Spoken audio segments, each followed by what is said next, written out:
Live tonight from iRacing's virtual Pocono Raceway in Long Pond, Pennsylvania, we say good evening, sim racing fans, and welcome to the Pocono 175. It's round 16 of the 2022 Full Throttle Real Sim Racing Cup Series. Well, as always, we're happy that you're spending your Monday evening with us here on RaceSpotTV. We're alongside Terry Radford. My name is Evan Pocono, and our director downstairs, Joshua Lee, is bringing us to you this evening. And Terry, we head to the Tricky Triangle here this evening. It is a unique challenge on the calendar, almost as unique as you, and it has big playoff implications, of course, this late in the season. Well, when you come to Pocono, I was talking to the producer guy before we went on air and said you think of two things: Bob Ross painting the pretty trees and the mountains out there, and you think of bald eagles. And this, my friend, is the world heavyweight champion bald eagle. My friend, his belt's back there over the shoulder. But this is going to be huge. I mean, you missed one of the coolest races at New Hampshire last week. It's just bananas. I mean, they were everywhere. People were wrecking on their own. We saw this car finally have self-spins in iRacing to where when they got to the bottom, they would wreck. Well, Pocono's a different challenge.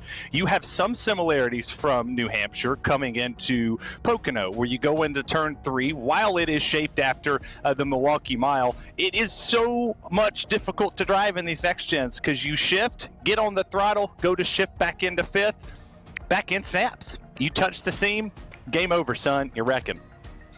Hey, every single corner, all three of them, count them here at this Pocono Raceway, very different from each other. I mentioned it's a critical point in the season. You take a look at the 2022 Cup calendar. Tonight, round 16. There are 5 races left if you include tonight before we go playoff racing. Now, we're not going to have the kind of issues that you have at the NASCAR Cup Series where we're going to run out of race winners and run out of spots. There is a healthy number of points paying positions into the playoffs entering tonight. 8 different race winners. Eberhard, of course, still needing to get back to the top 25 in points for his win to count. So that means that Thomas George, the bubble, it could end up being Michael Johnson, depending on how Eberhard races over the course of the final 5. But if you're Ross Cato, Tom Wetmore, William Schmidt, you need to step it up, or you need to go for a race win, Terry. And there's a handful of names on the right-hand side of that leaderboard there that could easily find victory lane in these next couple of weeks. Don't forget, we got a road course race coming up at Watkins Glen. We got a plate race coming up in a little bit at Daytona to end the regular season. So if you're not in a spot in on points now, you are running out of time and you are running out of options. Yeah, you're absolutely right. And I look at a guy like Ross Cato, has had a very consistent run so far in the latter parts of our broadcasting time before we lead up to the playoffs. But a lot of these drivers are starting to find their momentum. Guys like Brandon Six with 4 wins already. He found his stride early in the season in this next gen car, but I wouldn't say he's fell off. But Evan, he hasn't had a win in quite some time.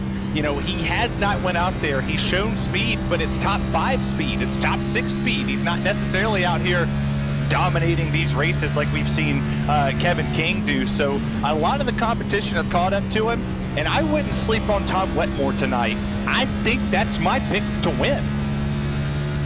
Tom Wetmore has been very good at times. He has only, though, 2 top 5s to show for it. He is somebody else who is looking to translate those good runs into good results. You're taking a live look in at the qualifying session now. Brandon Six, second on the board to Michael J. Johnson.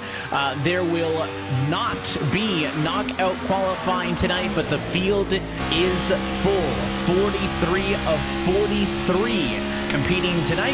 A couple of new drivers making their series debut, moved in off of the wait list. We'll be talking about them a little bit as well over the course of the night as we highlight them through the field. But there's that turn number 3.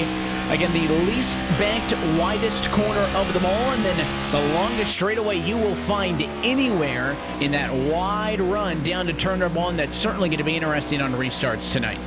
Well, I can't wait. I mean, just what you talked about with restarts, they're going to fan 4 or 5 wide, and I expect some of these drivers that necessarily haven't run the best, but also haven't run the worst. Kind of your mid-pack drivers that's, you know, kind of been in the mix, but really haven't been in the mix. This guy right here that we're looking at now, Daniel Eberhard, has come on strong. Come on really strong, had a chance to win last week, came home with a top 3 finish, and has shown up We ask many times throughout this season, when is the 90 going to show up to these races and not make a mistake? He goes off, he wins Atlanta, and he comes and backs it up at New Hampshire with a very strong finish.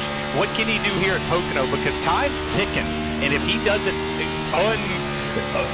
unjumble what he's done in the points, he's not going to make the playoffs right now. 29th in qualifying on his first lap. He needs some more, and he will, I think, try it again for a second lap down in turn number 1. The most banked of the corners, 14 degrees, modeled after Trenton Speedway. He'll then go down the second longest of the straights to where most people think tonight's going to be a little bit crazy, and it is the tunnel turn. Turn number 2, 8-degree banking modeled after the Indianapolis Motor Speedway. He's going to avoid the safer barrier and then head down the shortest of the chicanes to that less banked 6 degrees sweeping turn number 3, modeled after the Milwaukee Mile. That's a trip around the tricky triangle, and let's see if Daniel Eberhardt can improve. Again, 4 spots out of playoff eligibility coming into this afternoon. Eberhardt's lap going to be completed. The 90 machine gains to 15th on the board right now, and as the final seconds die down, about 5 drivers, no times for Agnew Phillip, David Cobb, Landon Mills making his debut this season, Harry Grindle, Dylan Jones, a longtime RSR competitor, also returning to competition with his first start of the season. So a handful of drivers, Terry, not taking times, going to start towards the back, good qualifying, but good for all of them is nobody going to get sent home, but a full field stacked with 43 deep, quite in contrast to the bit of a smaller field that we saw last time out, as you mentioned, with that exciting and chaotic race at New Hampshire that only saw 28. Yeah, I mean, when you see a field like this, you start watching the server, and you start seeing some of these names that are coming in here. I expect some of them to come in and make a difference, but not make a big difference. You talk about Landon Mills. He's been fast in a lot of open races. He's been fast in a lot of fixed races across the iRacing platform. He's very fast in leagues when you go around and you watch him on some of the other broadcasts that he's a part of. But I don't know if he's up there with the Kevin Kings, the Brandon Sixes, the Rhett McBrides, the drivers of that have been here at RSR, just absolutely putting on a show every week. So I'm going to be very surprised. I'm not shocked that Agnew Phillip didn't put a qualifying lap down, though, because I feel like that's his go-to every week, and then he finds his way all the way up at the front at some point in time. He's a reporter, so I'm just going to go and say he wants to investigate the field and, kind of see what it's like back there in the pack. And Agnew, to your point, does like to start from the back many times. But with that, the qualifying session has drawn to a close. So let's head down trackside and take a look at tonight's starting grid, brought to you by Kahlist Synthetics. Michael Johnson for Keep It Real Esports 2 is on pole with a 53.676. He'll bring us to the green flag alongside Connor Horn. Another one of the Keep It Real entries, Brandon Six will start third alongside Sam Nieto in 4th position, and then Anthony DeBarro and Cody Harris round out your top 6. You got Michael Araya down there for Flat Out Motorsports in 7th, with Andrew Freenage with one of his best qualifying results in the past couple weeks up there in 8th. Kevin King, the most dominant driver so far in 9th, with Chris Frabel in 10th. Brandon Bowie and Kyle Kamer rounding out your top 12. Continuing on through, lucky number 13 tonight belongs to Rhett McBride. He'll be alongside with Nick Cohan, Matt Danson, and Daniel Eberhardt. The big names back there on row number 8. They're ahead of Joseph Tyson, Timothy Johnston through the top 18. And when you round back here to 19th, you see the likes of Bradley Burke and my pick to win, Tom Wetmore down here in 20th, with Raleigh Grant Davis 21st, Eric Stanford 22nd, Sean Casto 23rd, and Jaron Winemaster rounds out the top 24. Brian Chambliss and Ross Cato going to be through your top 26 with the driver from the NASCAR Wheel in the Euro Series, Christian Wilczerek at a Bratislava, Slovakia in 27th. Eric Papino also making his debut 28th ahead of Jeremy Miller and Nick Amara, row 15. You go back here to Thomas George in 31st, with Brandon Pepper Place making his debut tonight down there in 32nd. Dominic Cow in 33rd. That's another driver that I haven't seen his name. William Smith, Sean Kahlist, and RaceSpot's own Justin Prince down there in 36th. Justin Prince with a little bit of work to do. Morano and Edwards also taking time in qualifying. And then we mentioned the drivers not taking times. Mills, Phillip, Jones, Cobb, Grindle. Could round out your field of 43. That's a look top to bottom at your Kayla Synthetic starting grid. We take a look ahead at tonight's race. 70 laps on the docket around this 2.5-mile speedway. We'll go racing for 175 miles tonight. Fix It Up, Snow Fast repairs. 3 additional sets of tires available for the drivers down in pit road. 8 different race winners to this point, and also with 5 races left to go in the regular season, tonight officially the start of the second half of the 2022 Full Throttle Real Sim Racing Cup Series. As always, happy that you're with us at RaceSpotTV. The field is in the hands of the 39 Ford of Michael Johnson as we say, let's go racing at Pocono.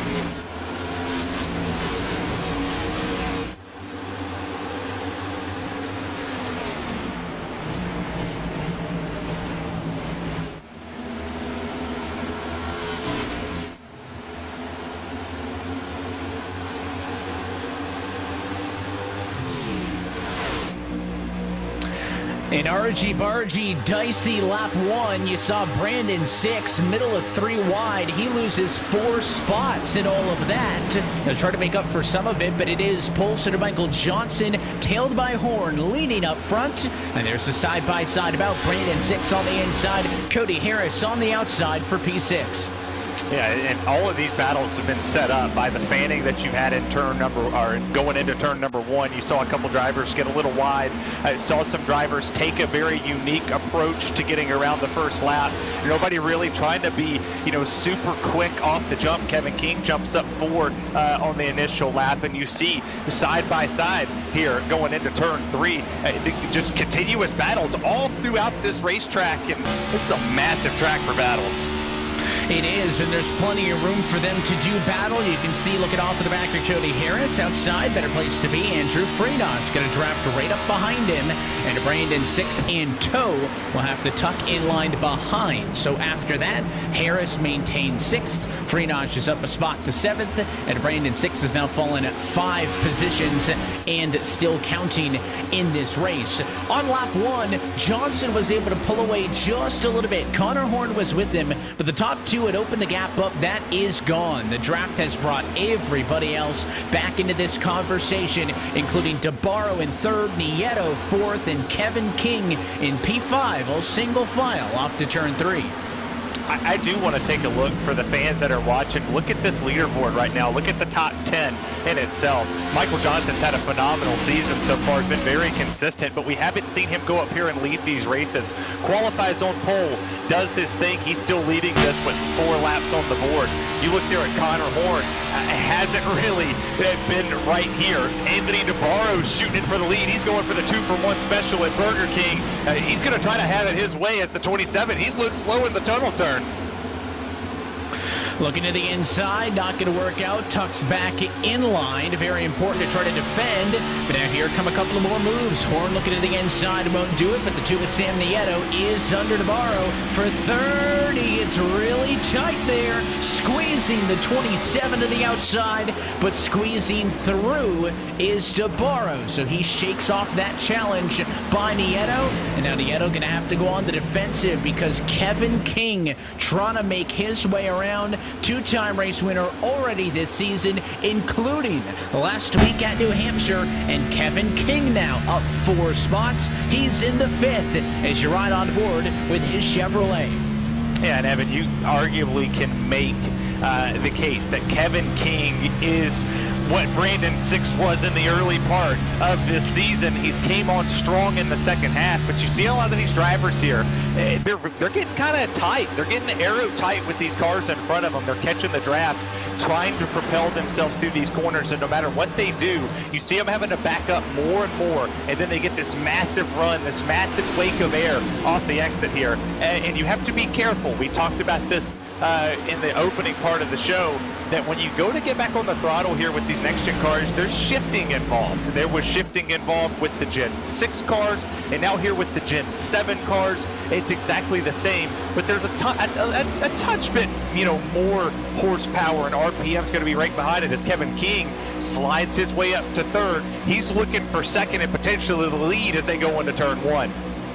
Kevin King, one of the 5 multi-race winners this season. Both he, Nieto, Danson, Eberhardt with 2 apiece, all paling in comparison to the 4 that your championship points leader Brandon Six has amassed so far. And you saw King had the run, but with everybody else in line and those straightaways so long, they had him by about 6 miles an hour to the turn.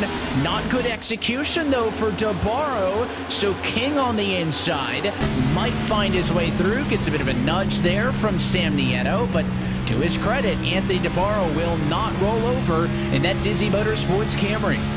Yeah, he absolutely won't, but I saw something interesting. Sam Nieto went behind Kevin King and was giving him a shot, but there's a lot of team co-opetition, as they call it, that's going to be out here on this racetrack tonight. A lot of these drivers are going to have to play favorites. This is, I would say, a super speedway-esque. You have tight technical corners, but you also have the draft package that's involved in this, and you have to make friends where you can find them. You've seen right now Andrew Freenage in 7th, they're pulling away from the drivers behind them. They almost have a second up on them, so the top 7 break away in their chain. If they stay like this and continuously lay the laps that they're laying, they're all running identicals. It's 54-4 for the top 2 right at the moment.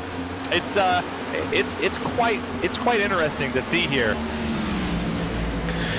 It is, and you'll see as we get deeper into this run. By the way, a lot of drivers talking to pre-race weren't really expecting a race to go long and green, to have some fuel strategy, tire wear be a factor, but despite some of those scary moments early, these drivers doing an all right job, and again off it into 1, this time for second, and maybe even for the race lead. DeBarro tries, but it just got way too tight on exit as he got right alongside Johnson, and he'll have to get back in line 3rd and try it again. But again, to his credit, he is fighting back when somebody's on him, and he is attacking hard. DeBarro is not shying away, but again, missed it that time in turn number 2. Nieto's not going to take advantage and said he'll stay in line, but these guys are awfully racy at the front of the field. Yeah, I mean, look at the drivers who are here. They're fighting off a bunch of race winners. I mean, Sam Nieto has wins. Kevin King has wins. Cody Harris has yet to find victory lane, but he's been there. And your top 3, Connor Horn, he's good. He's really good.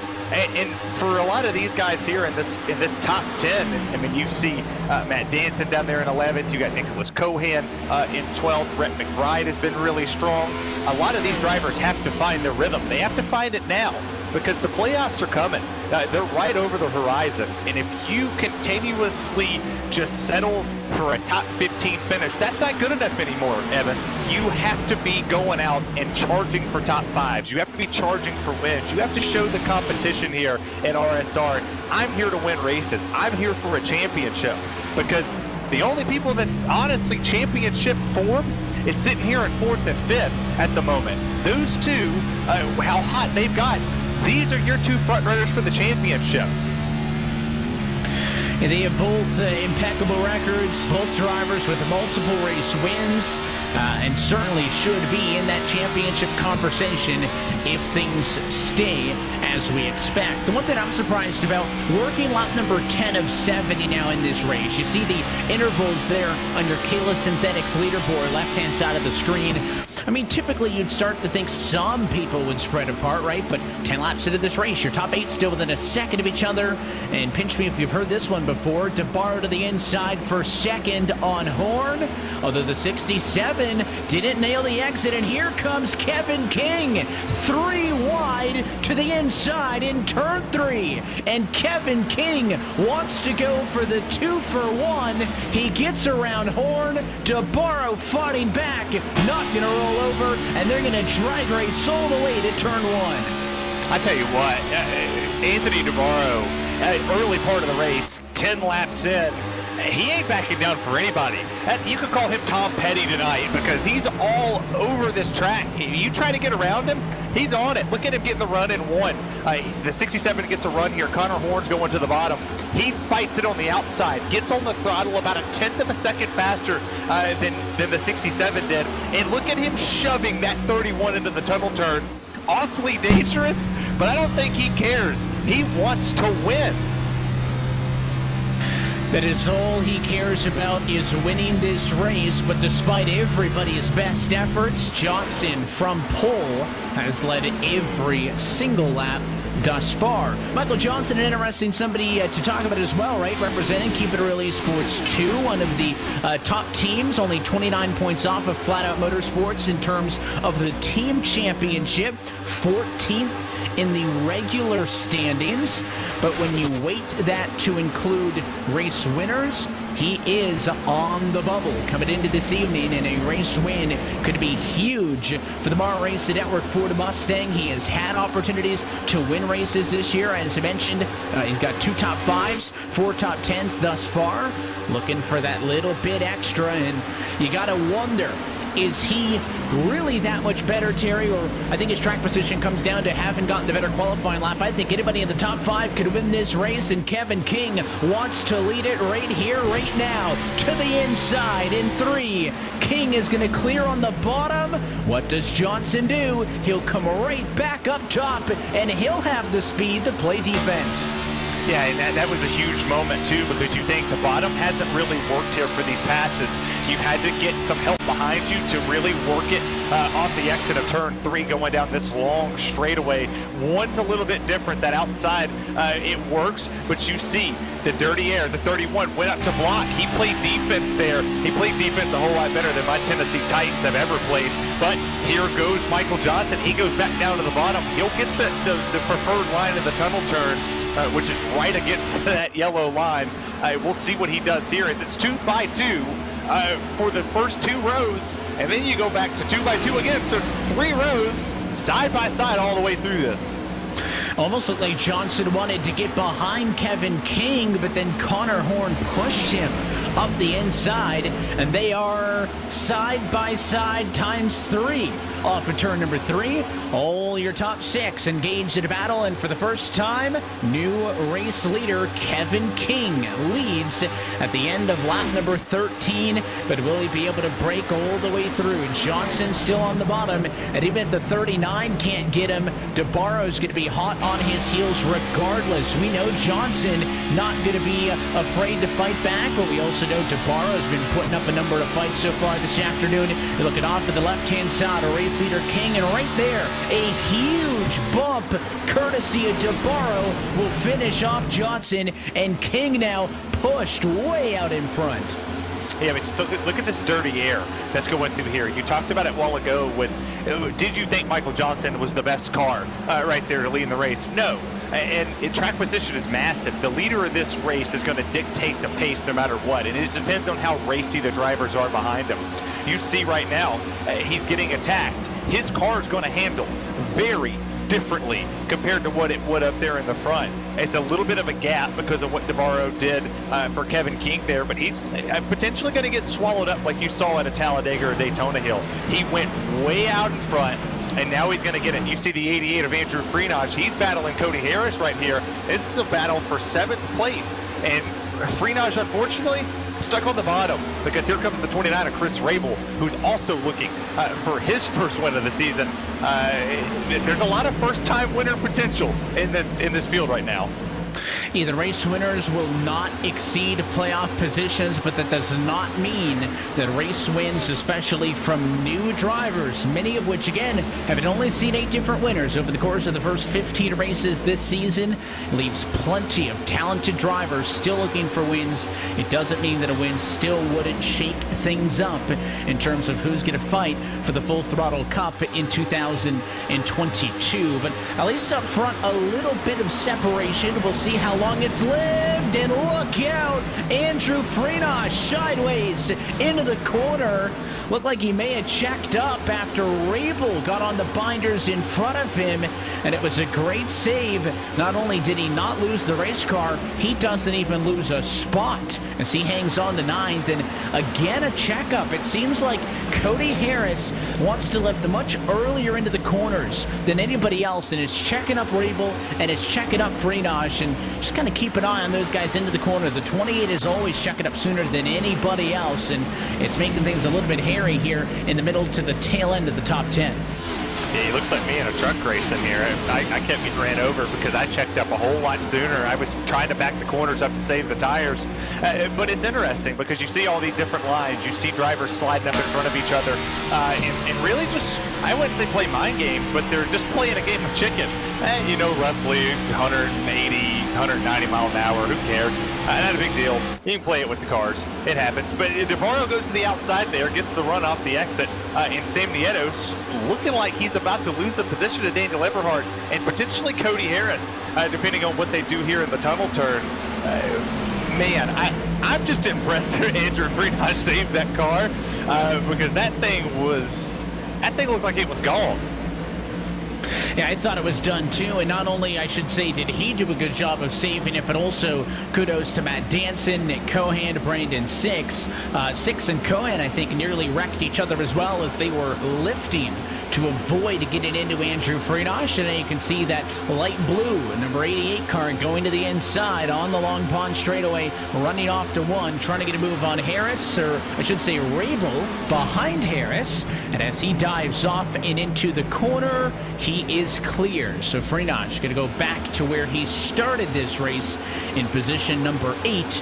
Going to continue to make up spots, but Kevin King comfortably settling into the race lead in this one, and you know, Freenach trying to get up there.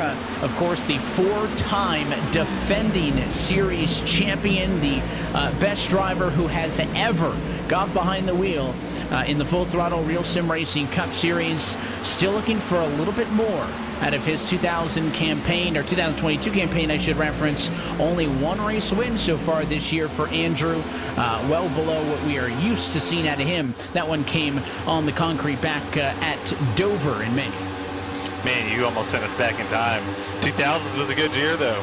Bring those stock cars in. That'd be a fun thing to see, huh? That would be great.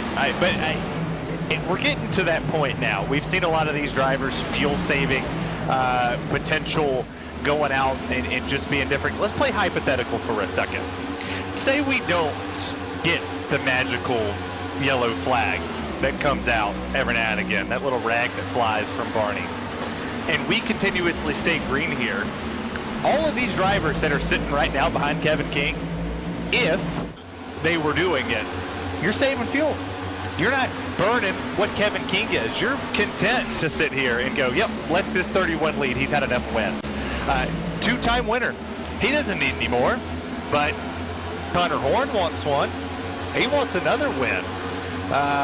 Michael Johnson wants to win. DeVaro wants to win. Sam Nieto would love to get another win out here. Sit here and just don't race.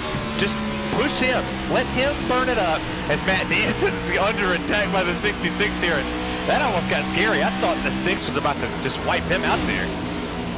Yeah, it's quite a dip down and into the bank here. I mean, it's an aggressive move when you go down there in the turn number 1, but Brandon Six was able to hold his own, and now slow in front of them.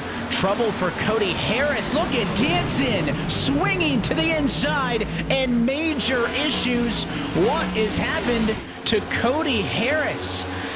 Caution flag is out. I believe the left front of Cody Harris's car at some point got damaged out of turn number 1. He was a little bit slow off the corner and thought that, all right, he just, lost a bit of momentum and had to check up, but then that car just would not go. You take a look.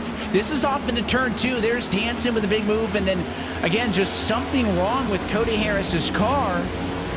And because it came to such a slow speed, the yellow flag comes out. So I'm curious what happened with Harris. Let's see, off of 1, did he hit anything?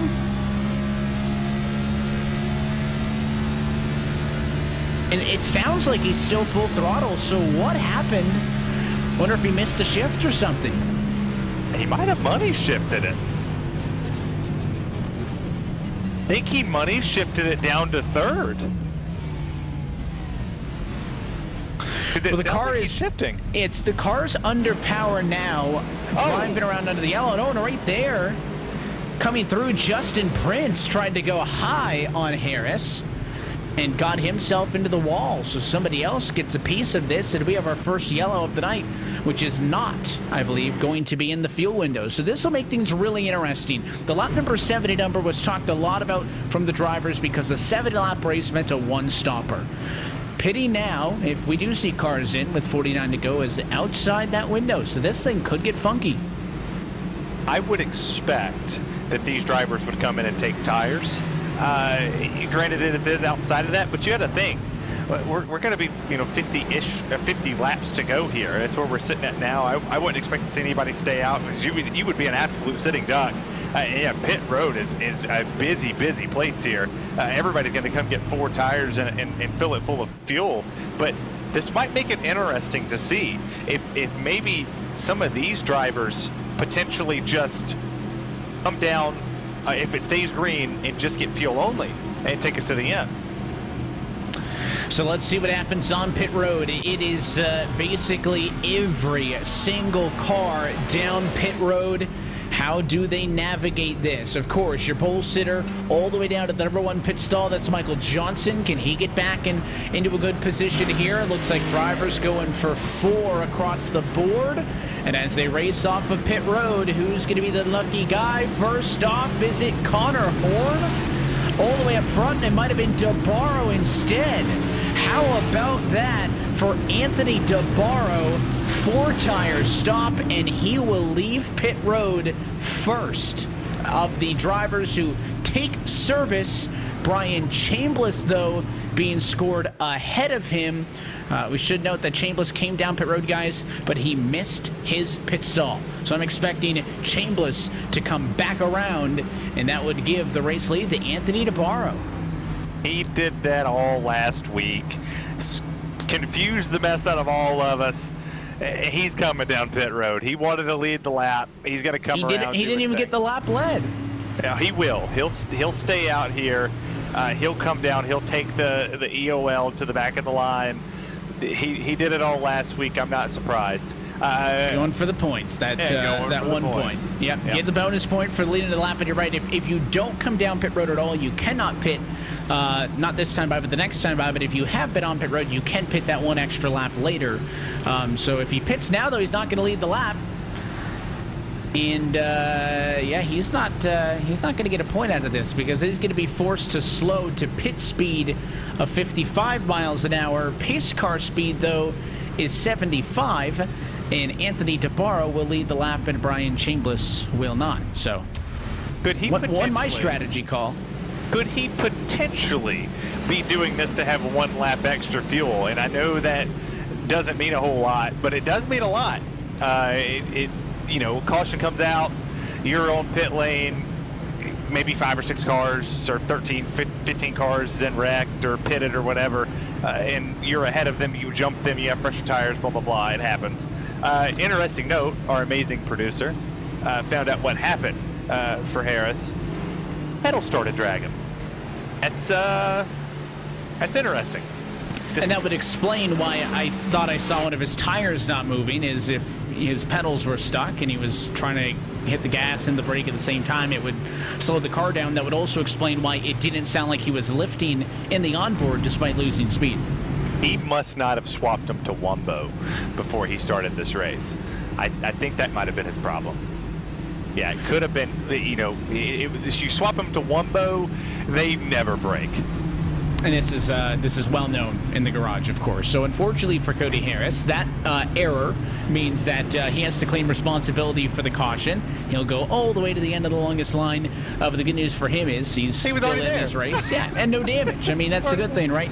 The worst guy in all of that was Justin Prince, who got a bit of the fence. JP's doing all right even in the 03 machine. Should note Brandon Bowie, who started this race in 11th position, now finds himself in 43rd. So tough break for Bowie. Going to try to get back into the conversation. Not eligible for Lucky Dog this time around. Maybe next time. We'll see what he can do. But the 27 at DeBarro, 4-tire stop at 14.6 seconds means that he is in control. Looking for the Geico restart zone. Green flag back in the air. And that's a scary man to be leading this race. You see how wide he made that? He went dang near all the way down to the checkered flag spot there. And you saw how hard he was blocking Evan for second, third. Imagine what he's going to do for the lead because he wants it. There is a lot of shaking going on back here on the back. And a caution and a couple of drivers into the outside wall. There's at least 3 or 4. The 43 at Kalis is one of them.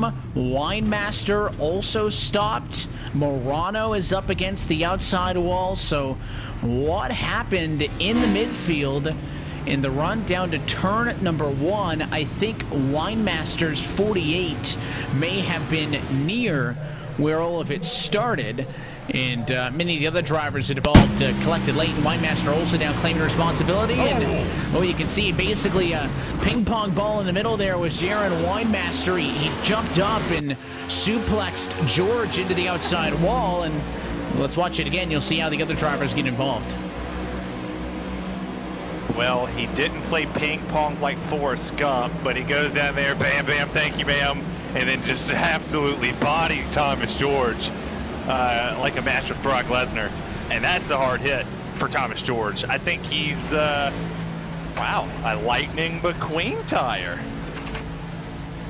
Yeah, that is good for a Pixar movie, not good for doing 160 miles an hour. So I don't know if that tire is going to function on that race car for the rest of this one. And Kalis too, with a huge hit, and then he got some more coming into that one. I mean, that was a big, big wreck.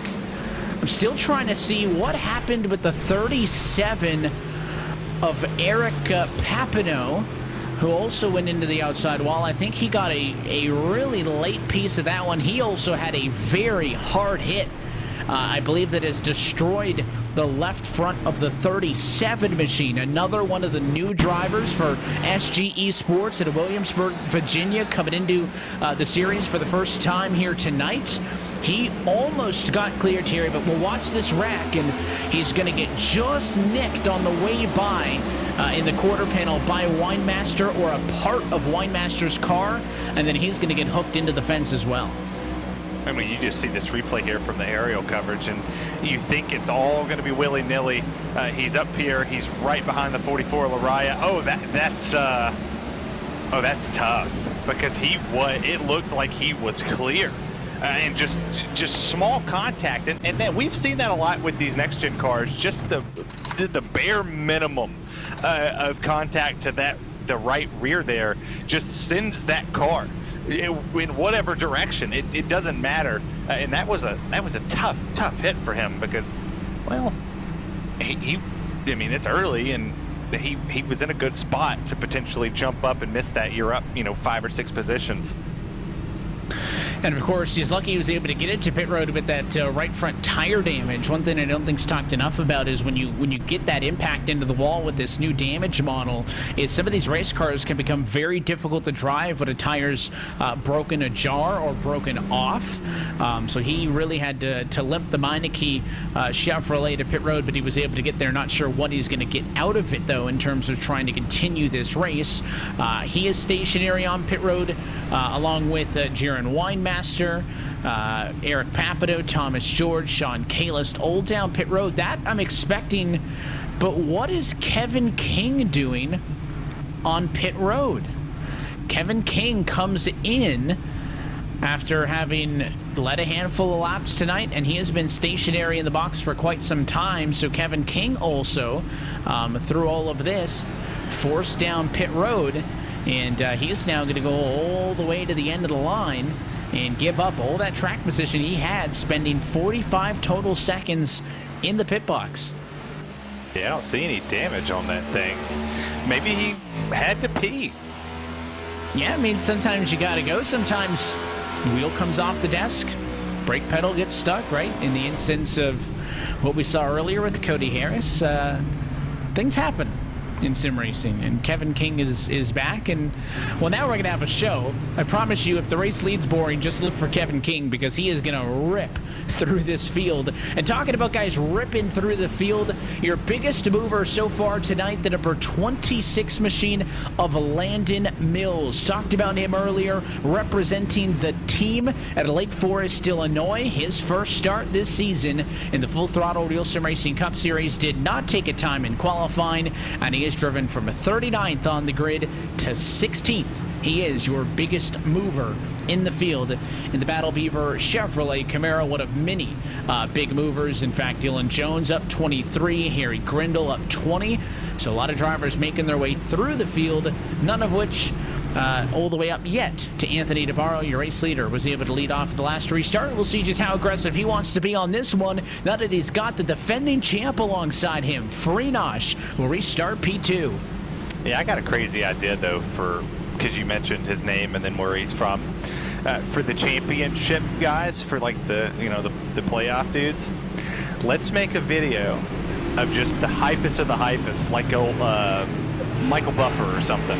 And like, ladies and gentlemen, it's time for championship playoff action. And then start going through all their names and stuff, read them all serious. It's yours. Delegated. Done. You're going to give us the ring intros when we go playoff racing in about 5 weeks' time. Green flag back out to Barrow. Great jump again. Those restricted restart zones not affecting the control cars. You can see some 3, maybe 4 wide. Back down to 3, but that's all midfield. Up front to Barrow ahead of the battle. Freenosh and Horn for second, and the 88 car clear up top. Not going to matter. Spinners behind. Oh my goodness, I saw that. As soon as they went in the corner, you could instantly start to see just pure aggression there. And you see Michael Araya there, David Kalb involved, Tom Morado got a piece of that. A lot of those drivers right there, it looked like maybe a checkup, but you couldn't really tell from the far distance that we had there from the start. But the back of the field is not been very kind to people. You take a look here, they're going to take this restart. We'll walk through this super serial. I have my marker. I have a little Sharpie in my hand. They go through here, and it's another ping pong effect, it seems, as we have this massive 3-wide dive into turn at number 1. And let's see. Oh, we got bodied. Oh, he bodied him in the corner. It looked like Phillips number 94 got into the back of the 011 to Dylan Jones, right? There's a checkup on the bottom of him, and Jones checks up. Phillip bounces off of him, and you're going to see Phillip move up right there, moves up, gets into the 86, who gets into the 11, gets into the 44, and it's just a line brawl of them going all the way up and into the boards in turn number 1. 4 cars minimum involved in that one. Jones and Phillip near where it started, able to drive away. Watch the 94, watch the white 011 right there. They're going to touch. He kind of bounces up. There's nothing you can do if you're David Kalb in that situation. Oh, no, you just have to take it. I mean, you just get slapped in the mouth with no chance to come back. Luckily for him, his damage isn't that crazy. He's still there. He still has an opportunity. He's going to come down pit lane, maybe fix a little required damage, do his thing. But man, you get blindsided out of this. It's tough to see, but that's Pocono. That's turn 1 at Pocono. You get these long straights, you get all this draft, you get all this momentum of people pushing and shoving, getting great restarts. You go down into the corner and then bam, it's just in your face. A little bit of mixed decision-making as well on pit road here. Connor Horn comes in from towards the front of the field. Brandon Six, Justin Prince, Cody Harris, Brian Chambliss, David Kalb, of course, in the incident, and then everybody else who got damaged in that one. But a couple of cars from towards the front do opt to come down to the pit lane. So, like I said, this is going to make the strategy part interesting because I think we're still on the outside of the pit strategy, but never say never in terms of, get a couple yellows, just you can make it, right? And again, that's all based on the fact that drivers had been talking pre-race that if this was an 80-lap race, it'd be a two-stopper, right? So that implies you can't do 40, you can do a little bit short of that. Well, we're right at 40 to go. So maybe these drivers gambling a little bit on filler up, try to save on some yellows, and just maybe you can squeak it out to the end. Although, listen, this is Pocono. This is a place with the messy restarts. I think if you're budgeting for fuel strategy, you need to budget to include fuel for a little bit of extracurriculars beyond lap 70. We'll see if that happens a little bit later on. Again, this race went without a yellow for the opening 20, and now 3 cautions in the last 8 laps. Well, I'm glad you mentioned never say a never, because I will fight for forever. Whenever they knock me down, I will not stay on the ground. Never say never. The great Justin Bieber said that somewhere in his album. Discography? Is that the word I'm thinking of? Maybe, is that a word? Yeah, sure. I don't know. I don't know if that's how you pronounce it, but that's my industry terms. Yeah, sure. I mean, I don't think many people thought a Race Spot broadcast would have a Justin Bieber reference, but there you go. Never say never. But I mean, you talk about the fuel mileage, you talk about all this right here. You've got David Cobb down there. He came down pit lane here. Obviously, he was involved in that incident. Going through my timing list here of people who did come down. Got a guy like Daniel Eberhardt who came down pit lane on lap 27 on the last caution. A lot of these drivers could potentially be playing this fuel mileage game or are playing this fuel mileage game to where you're hoping that maybe you get a green flag run or maybe you get enough of a run to force these drivers that stayed out so far to force their hand to come in. I mean, you got Connor Horn, Brandon Six, Cody Harris all came down pit lane on this lap. Maybe this is the window that they're hoping for, and it's going to help them in the draft too. You will see how this one continues to play out as we get closer and closer now to halfway home. The 31st lap of 70 going to be complete this time by, and that'll be left with 39 to go. Again, I still think it's outside of the fuel window, but we'll see. As they say never. We'll see how this one plays out. A lot of radio chatter as well amongst the drivers on kind of what they think strategy-wise, how these race starts have gone. We're going to have 34 cars still on the lead lap for this one. A couple of the drivers still on the pit lane and out of this race, including the likes of Winemaster, George, and Mara. Also notably, guys, we talked about playoff implications. Daniel Eberhardt out of this race from an accident that's going to hurt him playoff-wise. Green flag, though, back in the air, and it is the best start that Johnson has had since he was leading. Only about a half a car length off DeBarro, but the problem is Freenosh's jump was just as good. They're blocking in the midfield, but it's DeBarro leading up front. Oh my gosh. I mean, that was probably the craziest restart we've seen so far. You saw drivers go from the wall to the inside, back to the wall, blocking each and every way that they could. They are taking notice of drivers who were driving through this field. You talk about a guy like Dylan Jones, Landon Mills, these drivers, Harry Grindell, Agnell Phillip, who, by the way, up 23 positions from starting in the back. They're taking note of who's driving up through this field, so now they have to play defense more than they're playing offense. But you know who's really setting sail here? That 27. He got the lead, and here he goes, leading Andrew Freenosh off this corner down the straightaway, and he leads another lap.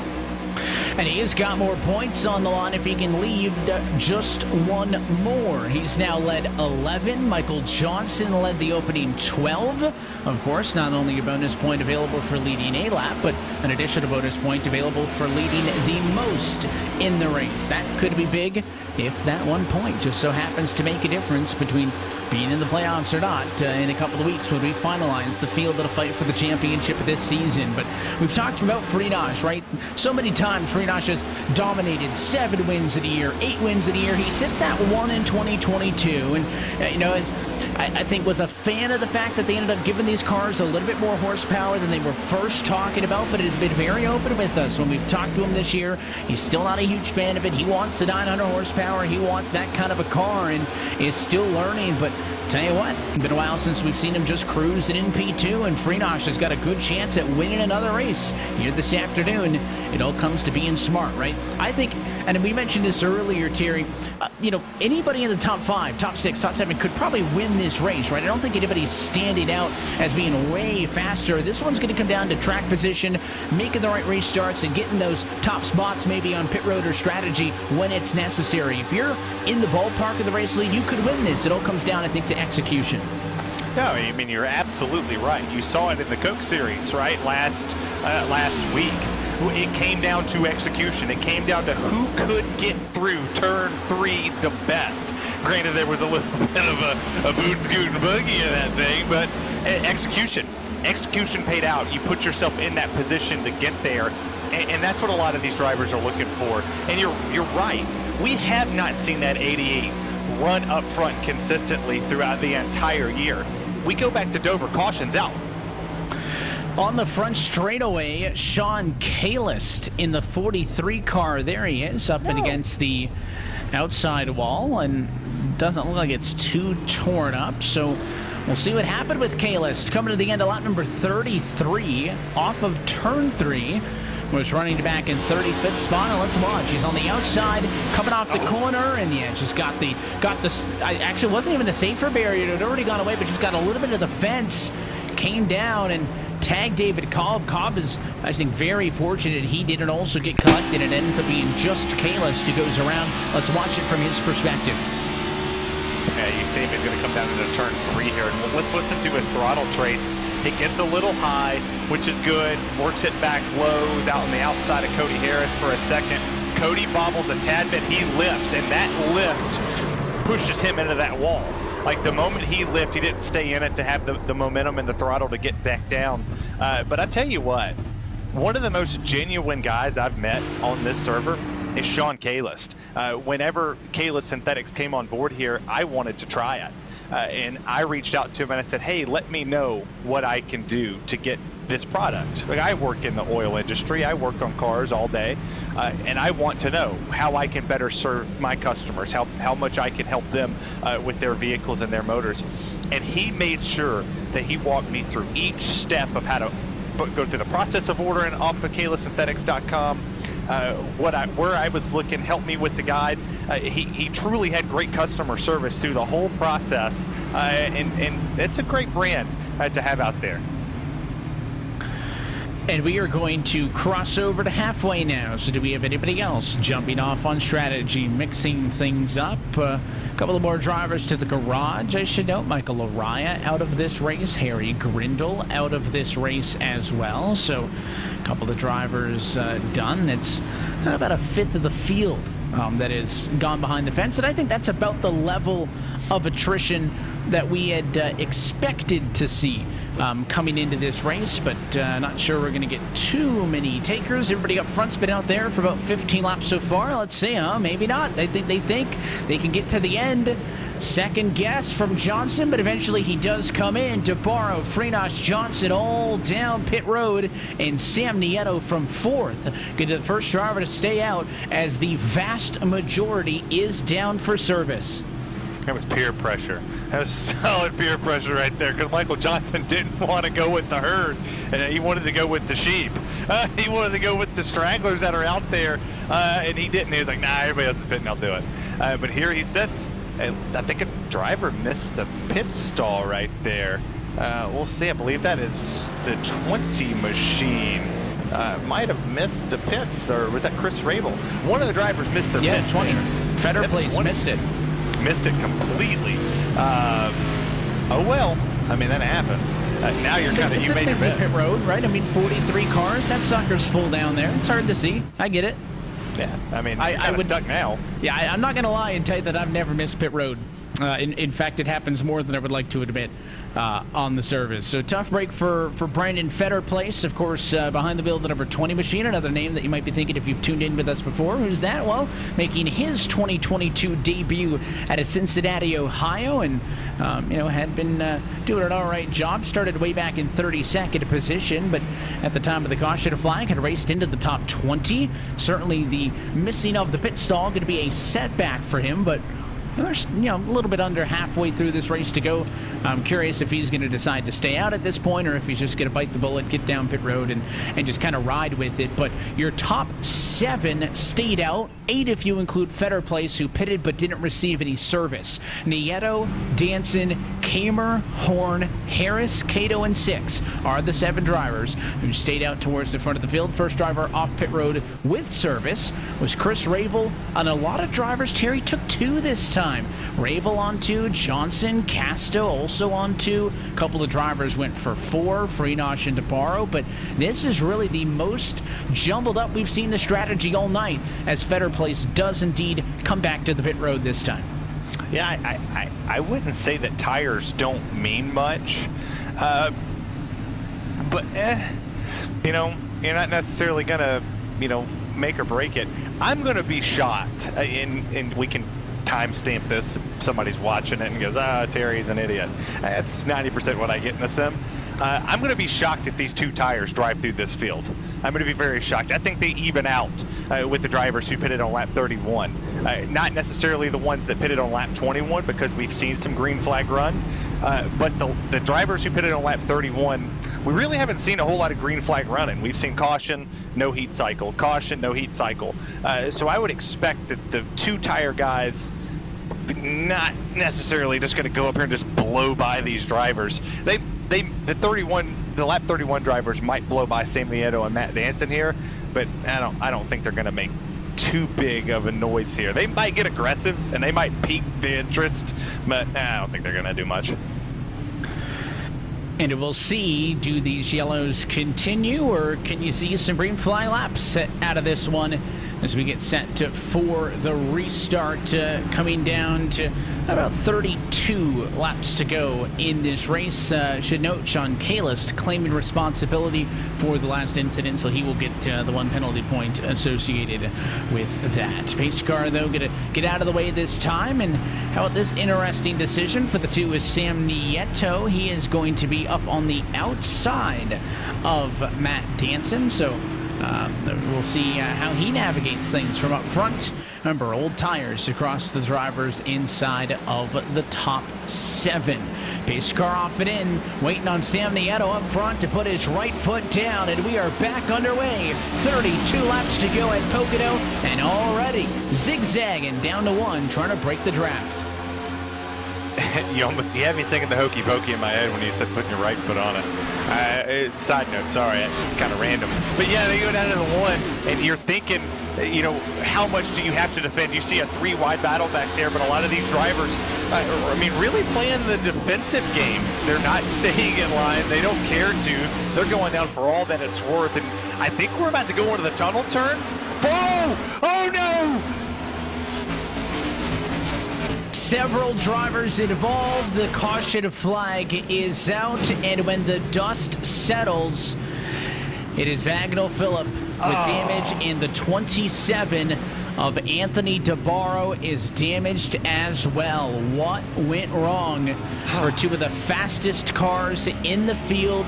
They had gotten cycled back a little bit on traffic, and you'll see the 27 a little bit slow. They're 4 wide, and it just collapses into the tunnel turn. They all squeeze up, and Phillip and the 27 just get pinched by the cars above and below them, and that is a hard hit to take off and into 2. That's gut-wrenching for Anthony DeBarro and for Agnell Phillip, who has driven through this field. Look at it from here. You've got DeBarro down there on the bottom, and we'll see where this came from. He got a little wiggle in the tunnel. You're going to have Bradley Burt go up there to the outside, or into 1, and then we go into the tunnel here. What in the world? Oh, Phillip just came down. Oh. And he just went in and just hit him again. And you can hear the tire. I talked about that new damage model. Let's watch from the perspective of Agnew Phillip, right? 27 slow. He's going to go to the middle.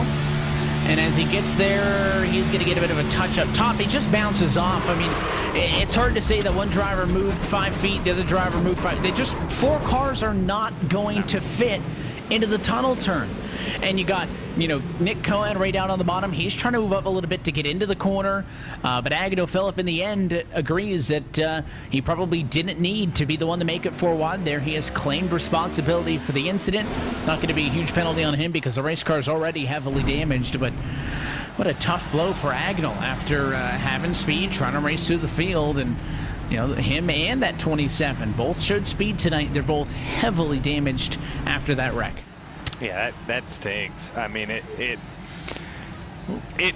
hurts from the broadcast perspective, right? Because you watch these drivers, and throughout the race, you get somewhat emotionally attached to what they're doing and how good they're running. And then you look at the playoff board and you look at the points and you go, man, this is awesome. Like, this is super awesome to see this driver showing up today and having an opportunity to put themselves in the playoffs, and then to see them wreck and to see them be out of the race or virtually out of the race by being damaged without an opportunity to continuously show your speed.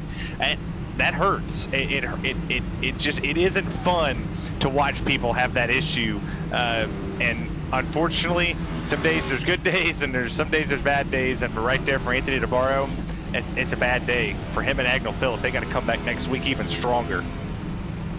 Well, the running order is very different than it was some 40 laps ago. So while we're under the caution, let's take this opportunity to take a look through the field with our K-List Synthetics midway race break. Sam Nieto, currently leading the race in the 2 car, decided to stay out off of the second to most recent yellow flag. He's on 19-lap old tires, but leads ahead of Connor Horn in second, who has probably been P2 longer than anybody else tonight, but has yet to lead a lap this afternoon. He's ahead of Matt Danson and Kyle Kamer, third and fourth. Ross Cato rounds out your top 5. And then you got fresh tires, right? Chris Rabel, only 4-lap old tires in 6th. Older tires for Cody Harris and Brandon 6, 7, and 8. And then Sean Casto on the fresh rubber 9th, ahead of Michael Johnson right now in P10. You got Andrew Freenach down there in P11. Kevin King coming back from that pit stop, put himself in 12th. Landon Mitz, 26 positions gained in 13th. Bradley Burke up 5 in 14th. David Call coming back after some very early incidents, up 27 spots in 15th. My pick to win, Tom Wetmore in 16th. Dylan C. Jones in 17th. Rhett McBride 18th. Joseph Tice down there in 19th. And Tim Johnson rounds out your top 20. Continuing on through, Jeremy Miller is in 21st, ahead of Justin Prince 22nd, William Schmidt 23rd, Brian Chambliss and Grant Davis inside of your top 25. They're ahead of Chris Edwards in 26th, Christian Malcherik, 27th, Brendan Fetterplace 28th, Eric Stanford 29th, and Nick Cohan is in 30th, one of the last cars on the lead lap. Yeah, you got Brandon Bowie down there in 31st, Sean Kalis, Tom Morano, Agnew Phillip, Anthony DeBarro. Those 2 were involved in the last cautions. Harry Grindell, Michael Araya down there in 37th, Daniel Everhart, early retiree from the race, Dominic Howe, Jaron Weinmaster, Eric Papineau, Thomas George, and Nicholas Mara is out of this race.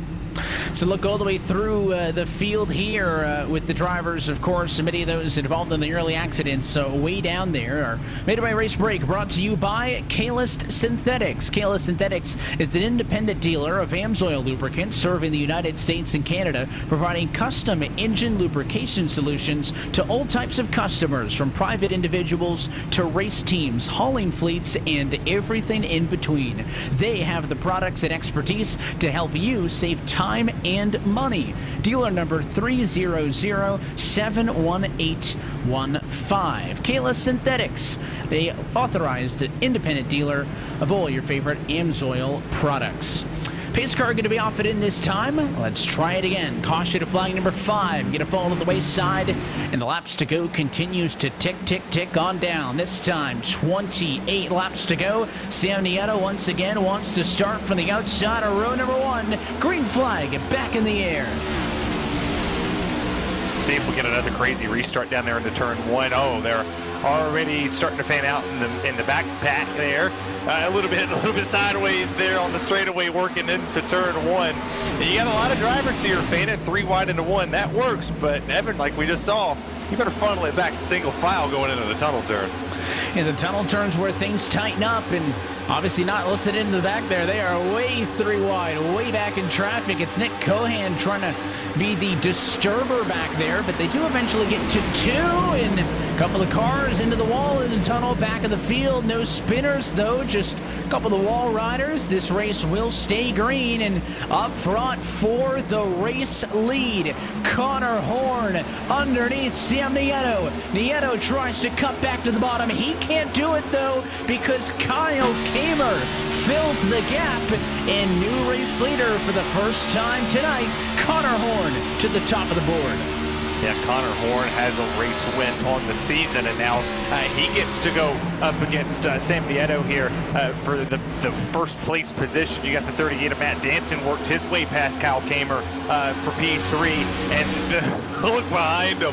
They're wanting to run away because those drivers back there don't care. They're racing like crazy, 2, 3 wide at some times.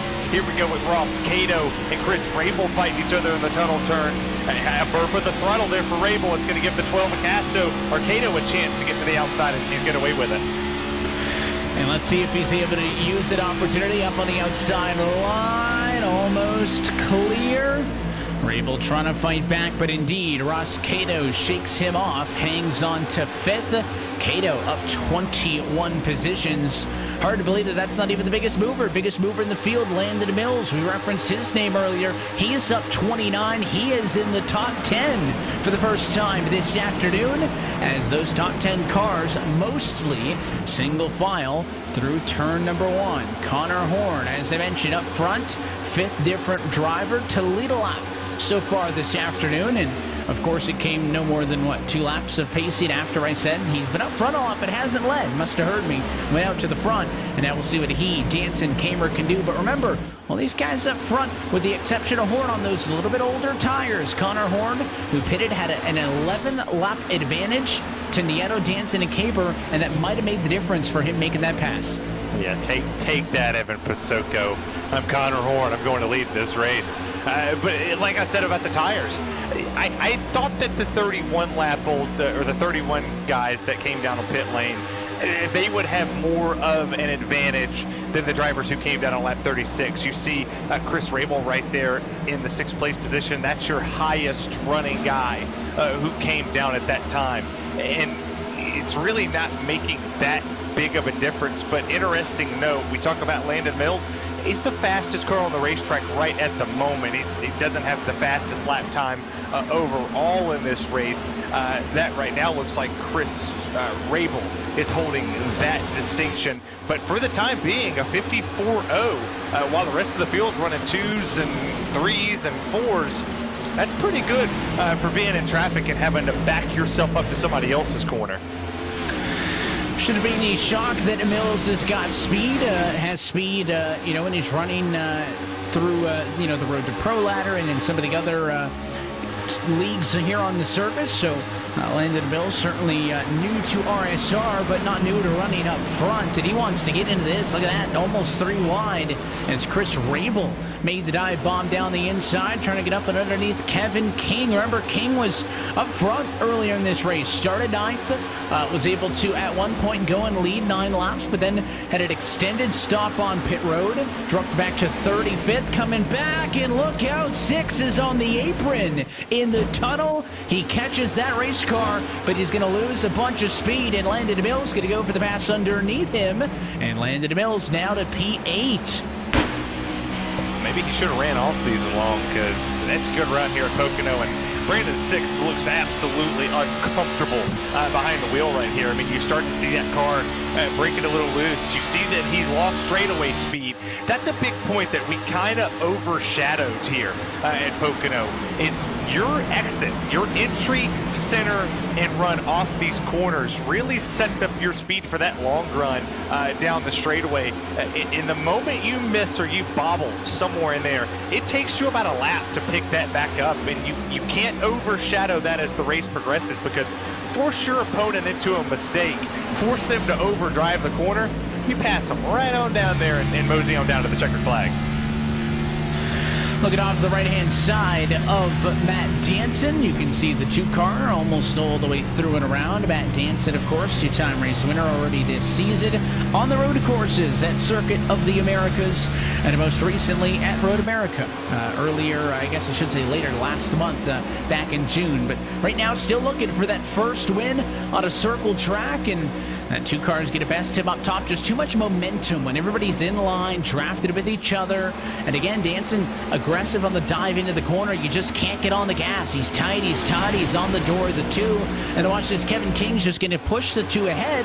That's the struggle with being on the bottom, is at a high-speed racetrack like this, 183, 4, 5, 6, 186 miles an hour off and into two. You need that drafting help, and Nieto safely through to second. Now Danson dealing with King as he tries to hang on to at least third.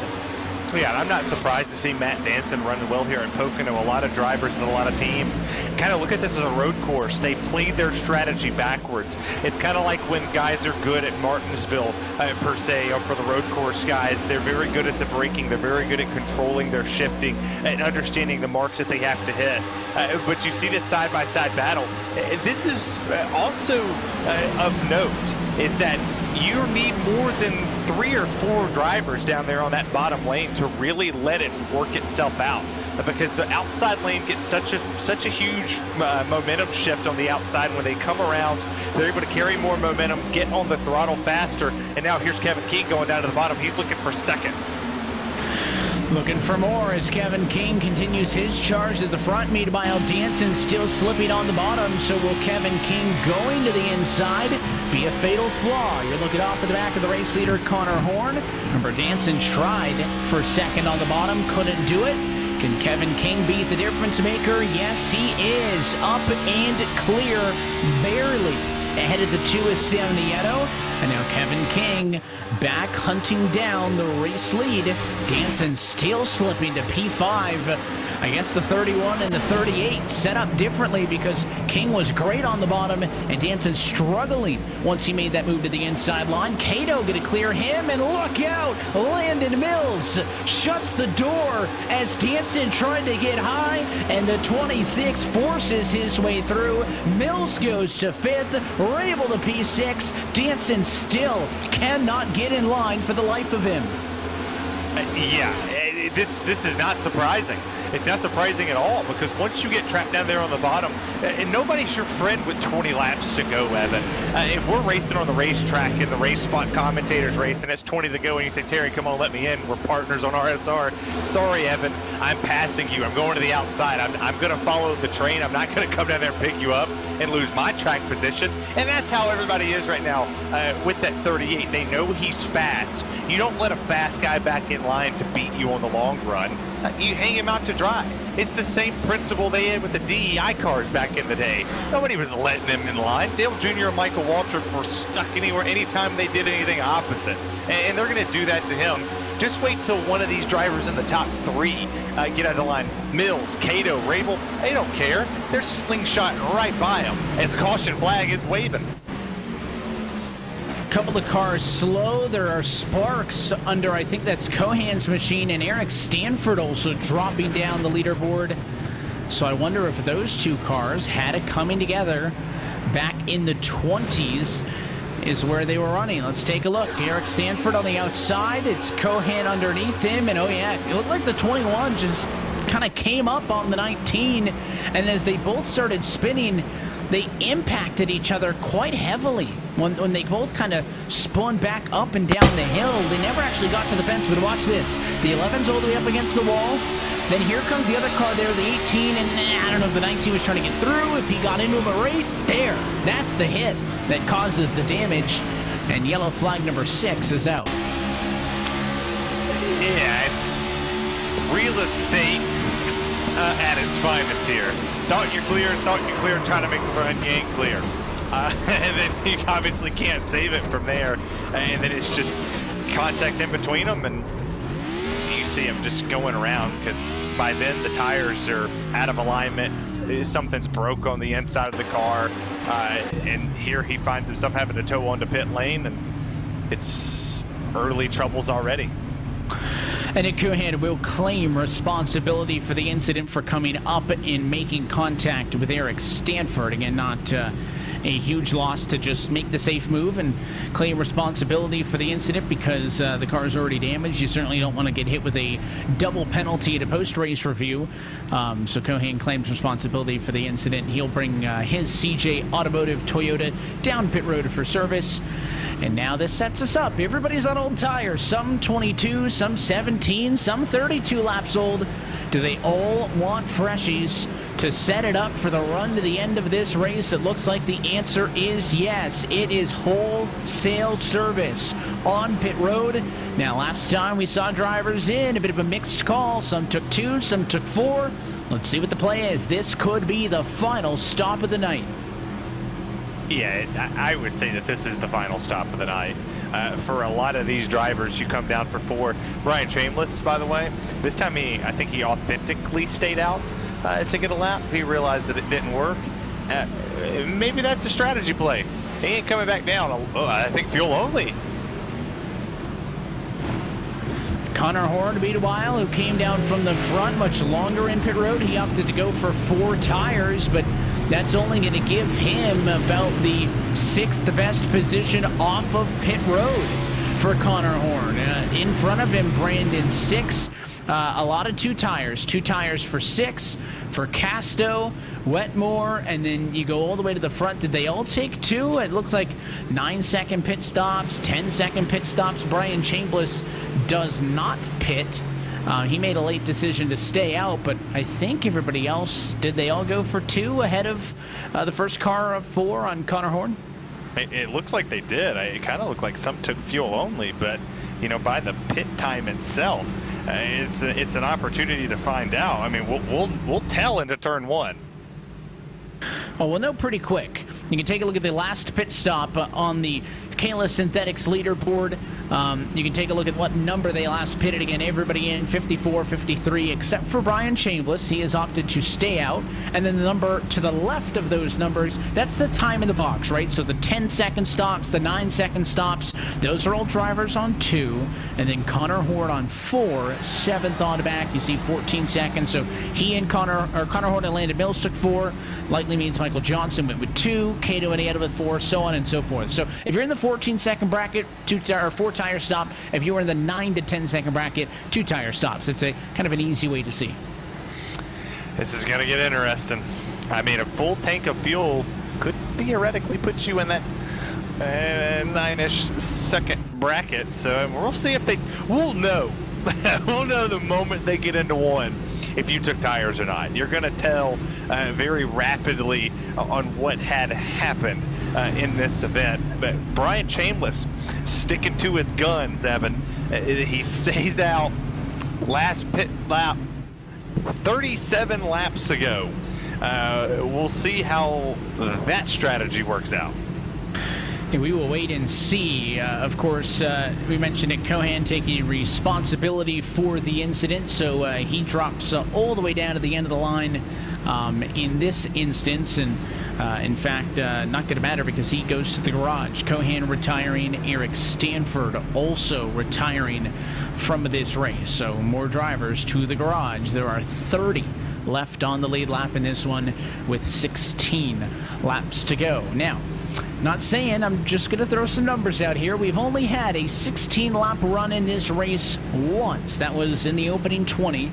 We went to lap 1 to lap 20 without the first caution flag of the afternoon. So, odds would suggest the trends, as Larry Mack would say, means that we are far from done.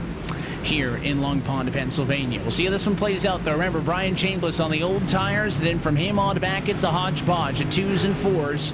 But Chambliss on the 18-lap old tires will be the control car for the inside of the front row. Brian Chambliss started this race back in 25th position, gets a bonus point for leading the last lap under the yellow.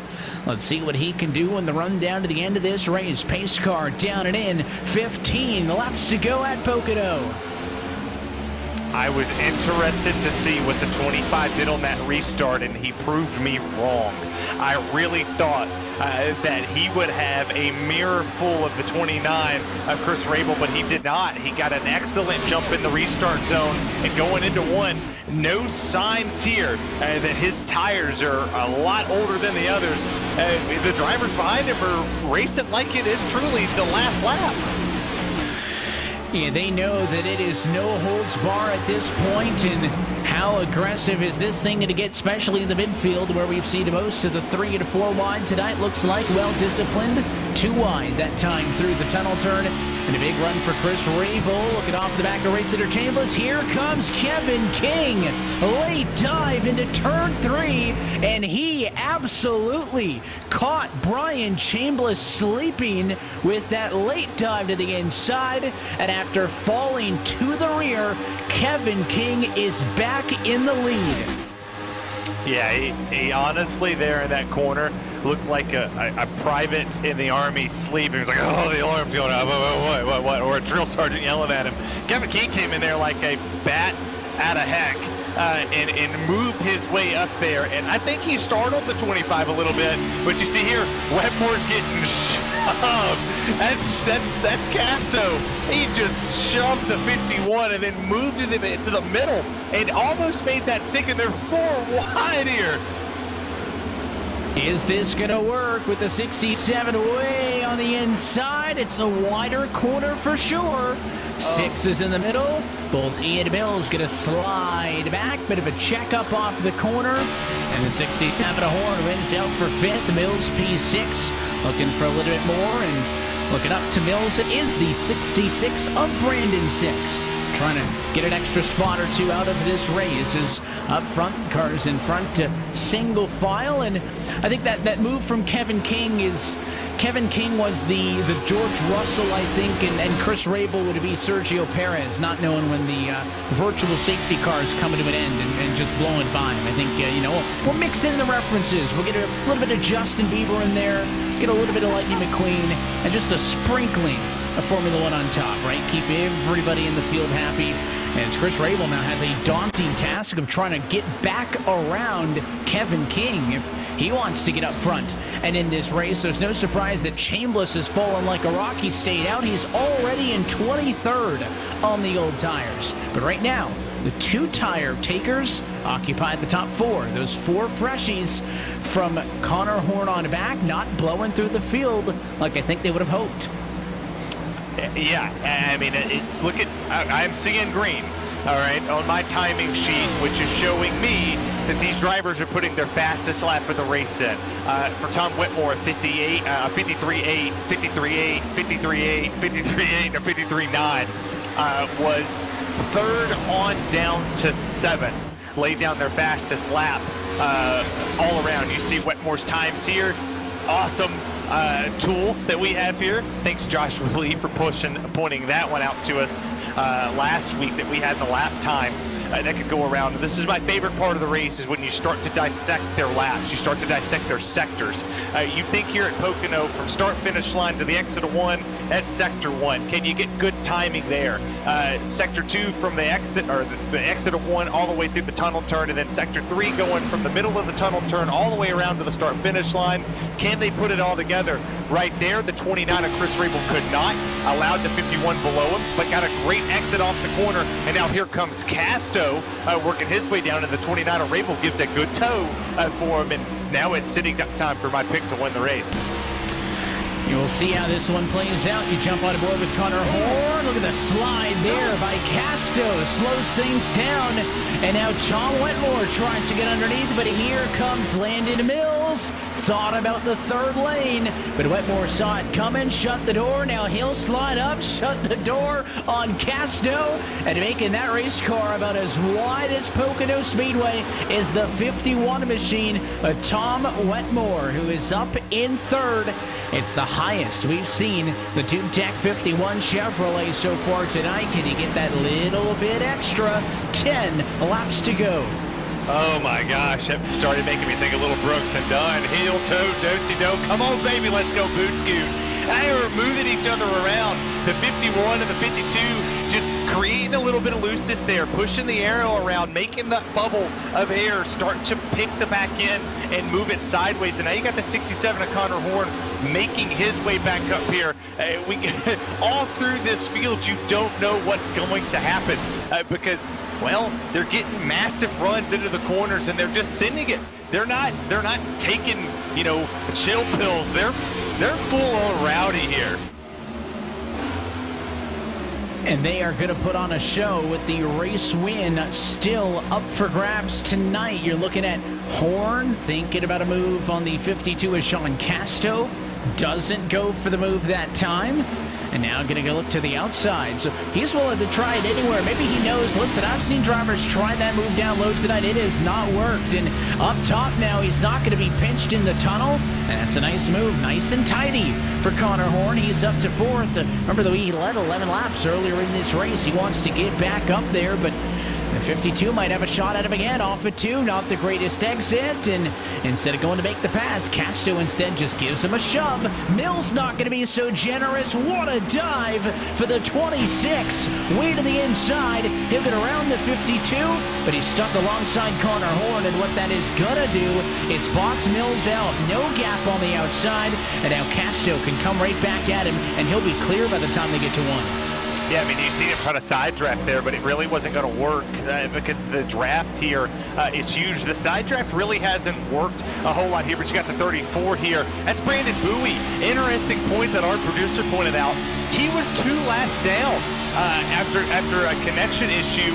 Back of the field, came back on the lead lap, and he's racing inside the top 10 right now for keeping it real esports. What an incredible comeback for a lot of these drivers. We've seen comers and goers. He's just a goer. He lost it from the start, had his issues. 34 machine. Even if he didn't win the race, Evan, that's a winner. That's a winning attitude that you can come back from 2 laps down at Pocono and, well, you're in top 10 and you've got a long way in front of you and a lot more racing to go. Yeah, it's real impressive stuff. I mean, that's the stuff that's going to make a difference when you get into the dog days of the playoffs and some of those intermediate tracks where it's hard to separate yourself. That perseverance can be a huge difference. And look at this absolute full send into 1, but he just about cleaned out Brandon 6. Had to get out of the gas to let the 66 stay there. And he is going to shut the door, put a block and a slide job on Ross Cato. So Brandon DeBuy picks up another position. He's in the number 9 spot, still looking for more. And let's see how the response is from Ross Cato. Cato might need to be worried about behind him, though, because Cato just ahead of Danson, Nieto, and Freenach. More big names that were up front earlier in this race as we head back off to 3. This time going to be 6 laps to go at Pocono. Well, they must be paying attention to my Twitter because I said hashtag send it, and it's send it time. And you just saw it there with the 34. He full-on sent that sucker. Almost took the 66 out, but didn't. Luckily didn't. We're going to have to challenge for the lead. Chris Rabel going for that position over the 31 of Kevin King. Oh, my gosh. Oh, he sent him up the track a little bit. That was slight contact, and that's going to allow the 51 of Tom Wetmore to potentially get the run here. And it allows Connor Horn, Landon Mills, Sean Casto, all of those drivers to work their way up here. And that shoots the 29 to the bottom. That puts him out of position here. He's in the Danson line, right? We saw this with Matt Danson fighting for second not that long ago. Got to the inside of the second place car, but could not pass him, and then could not get back up in line. And Chris Rabel had a look to the race lead. Now he might end up 6th or worse before he can center it out. More contact as he gets into Mills. Casto into the outside wall trying to avoid him. Johnson going to go to the inside. And after momentarily having a nose in front of Kevin King for the race lead, Rabel now finds himself in 6th position. Lost 5 spots just like that.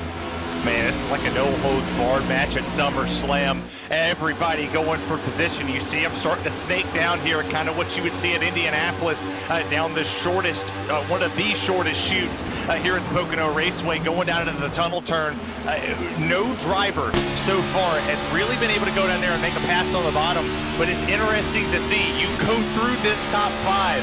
Tom Wetmore, no wins. Connor Horn, 1 win. Landon Mills, first start ever contact with he's making contact for second. All kinds of contact on each other's door off of 3. Somehow, not only do they hang on, but Wetmore stays in front for the moment. Now here comes Connor Horn. Back underneath, side by side for second spot. Horn's gonna throw it in. Wetmore saw it coming. He crosses back over to the inside, and side by side again, but inverted. The race is for second, and it's allowing Kevin King to pull away. You might not say it, Evan, but I will. Mills chose violence in that corner. He sent that sucker in there. Who cares who's on your outside? You're trophy hunting, my man. Go out there and collect some trophies. Beat these guys up. You haven't raced 1 race all season. They have everything to lose. You have everything to gain here. This is your chance to come in here and show them, hey, boys, I'm the big dog. I'm the tribal chief. I'm the head of the table. Who cares? They got it. They're here. And it's still racy, but by Kevin King, you're a second away. They're fighting here for P2. And there's only 3 laps to go in this race. Running out of time and running away is Kevin King. Horn swipes at the bumper of Wetmore. 3 wide for third in turn 1. That's not going to work. Mills pushes Casto. Still beating and banging. Door slamming down the back straightaway. Here comes Rabel now to the outside. 6 looks low, won't do it. Danson underneath Brandon 6. 3 wide to the tunnel turn. Still hanging on for dear life. It's a free-for-all from second on back. Oh, I almost cussed when I saw him go 3 wide there. They're beat like a bar fight here. It's time to go. And these boys don't care. They're putting it on the line, hanging the doors on there. You see Matt Danson and the 52 of Sean Casto fighting it out here. It's allowed Tom Wetmore to pull away. It's allowed Kevin King to pull away. It's a second, first to second. It's a second almost from third or second to third. There's so much action happening in these last laps. Oh, Danson's almost around. He saved it. Danson hangs on, but he is not in the clear yet after he just about wiped out on the inside of 3 wide. Here comes Dylan Jones in the all-white 011 car underneath as he wants to pick up some spots in his first start of the season. Freenosh there as well. He'll lift to cut a break to Matt Danson. 2 wide from 8th position on back. The midfield is still all up for grabs, but at the front of the field, Kevin King a couple hundred feet away from the white flag. I can't wait to see this white flag. If somebody's in here, so you're going, hey, dog, thought I'd let you know. They're door banging. They're wrecking back there. They just ain't wrecking yet. I think they're going to wreck here soon because you can't hold this for much longer without sending them sideways. They ain't taking single file, but you pissed somebody off back here in this mid-pack racing like this. And it's not guaranteed that they're all going to make it to the white flag, but it doesn't matter. Next one to end, it's going to be the checkered one more time through the tricky tunnel turn for everybody in the midfield here. Rabel trying to get all the way up to third position. Behind him, it's 6 looking for more. Even further back, Danson and Harris continue to fight. Second on back, going to go all the way to the start-finish line, but Kevin King pulls out all the stops in the closing laps. It's going to be the third straight win for the team as Kevin King goes back-to-back. He won at New Hampshire. He wins at Pocono. Oh my gosh, what a race. What an absolute thriller to call. What an absolute, oh, they're wrecking. I told you somebody was mad. They're throwing hands. 4 and 5 wide to the line, and now wrecking off and into turn number 1. Oh, it's a party. And there are a lot of angry drivers. I think Landon Mills feels like he got wrecked post-race by Sean Casto. That was one of the wrecks. There was another wreck further behind that took a couple of other drivers out of this one, and maybe some plate-style tempers after a crazy night in the Pocono Mountains. I love it. I love it. That's passion. That's absolute passion. You come out here, you race 70 laps around this very technical, tricky track, and come into the white flag. They're side by side. They're beating and banging. They don't care. You come across that line, oh, okay, you ran me dirty. Now I'm going to punch you in the mouth, and that's what happened. And I referenced how good of a streak it's been for the team. They've won the last 3. Eberhart victory in Atlanta. But Kevin King, now a 3-time race winner this year, is the first driver all season to win back-to-back races. Last week in New Hampshire, this week in Pocono.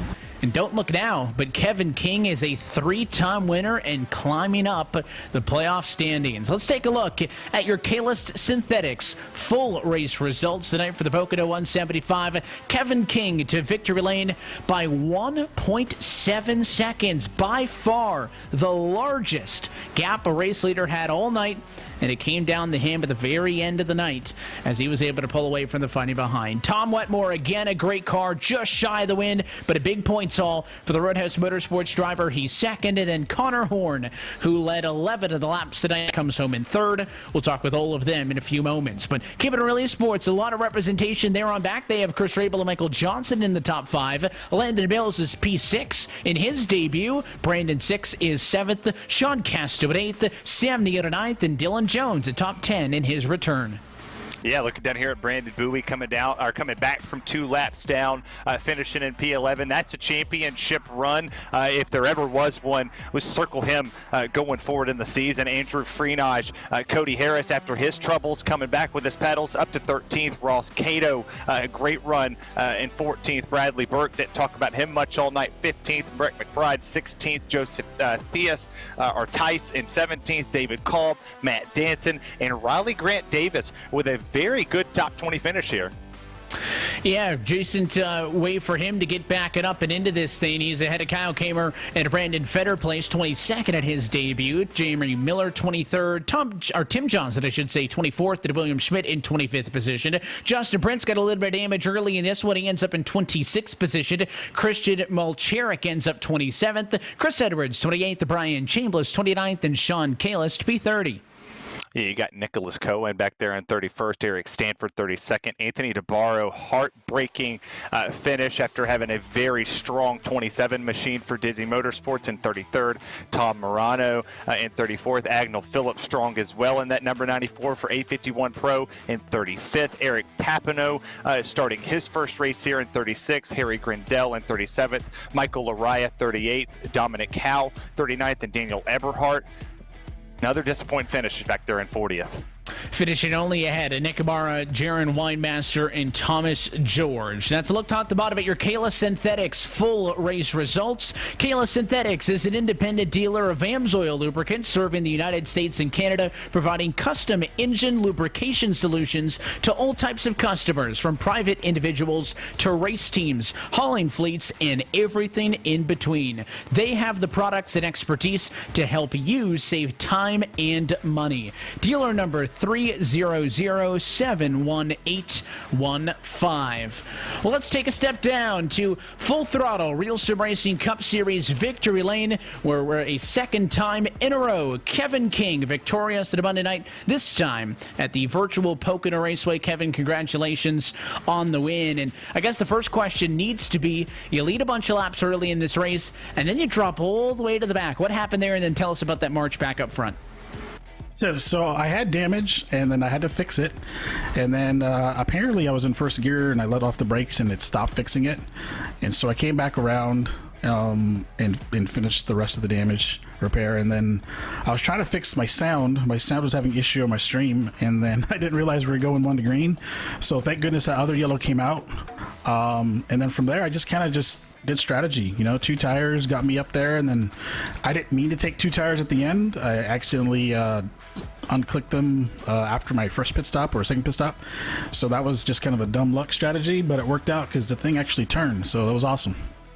Well, you beat me to the next one, because I was going to ask what was the idea behind the 2 and the 4, but I mean, let's go to this, that everybody go race up front. Leader wasn't able to get away, right? I mean, you saw that when you were up front and when you were chasing guys down early after starting in 9th. I mean, people really couldn't get away, and we were talking about how, this isn't really a race where I can give you 5 names that can win it, because everyone's got, decent speed in the top 10. It comes down to execution. All of a sudden, you pull way away on the end. Was that simply because they were just fighting too hard behind you?